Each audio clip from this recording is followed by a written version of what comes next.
打斑打到反黑，可能係分錯斑，用錯方法打。3分鐘教你點樣分辨常見嘅色斑。第一個 level 係易清除嘅色斑。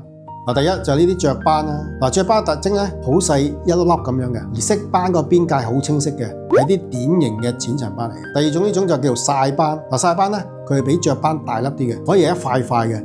邊界同樣係好清晰嘅喎，都係屬於淺層斑。第三種呢種咧就係老人斑啦。老人斑嘅初期咧就有啲似曬斑嘅，但係後期咧佢就會凸起，個表面比較粗糙，亦都係屬於淺層斑。以上3種色斑咧，主要係同日曬有關嘅，可以用激光咧比較容易簡單去清除。跟住落嚟咧，先至係真正嘅挑戰啦。Level 2。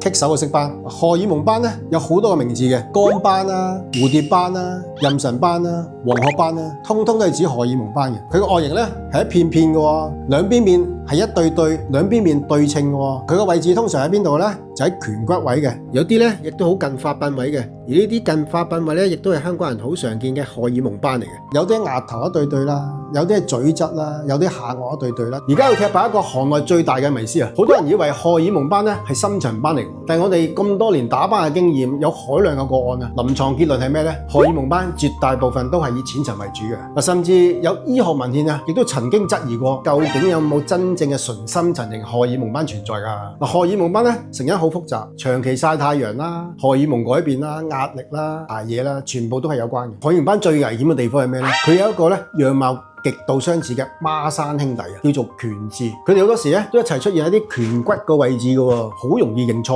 喎。顴痣咧係一大點圓圓地嘅形狀嘅喎。荷爾蒙斑就兩邊面對稱一對對嘅，但係顴痣咧佢唔係一定一對對嘅喎，可以得單邊有都得嘅喎。最主要嘅分別就係咩咧？荷爾蒙斑係以淺層為主，而顴痣咧係全部深層斑嚟嘅。重點嚟啦，荷爾蒙斑同顴痣嘅打法咧係完全相反嘅。顴痣咧係要用一啲 Pico 或者1064納秒激光高能量去爆破佢嘅，打到起沙嘅。而家呢種咁勁嘅打法，打喺荷爾蒙斑身上咧係極容易反黑嘅喎。所以大家要記住一條打荷爾蒙斑嘅定律：荷爾蒙斑咧係絕對唔可以打到咁勁，唔可以打到結焦，唔可以打到起沙嘅。講到呢度啦，大家可能明白到點解我哋唔建議用 Pico 皮秒或者1064納秒激光呢啲咁高爆破力嘅激光去打荷爾蒙斑咧，而要用毫秒呢種慢火煎魚嘅方式去處理咧。如果你唔知自己係咩斑，可以預約我哋先做一個免費皮膚分析。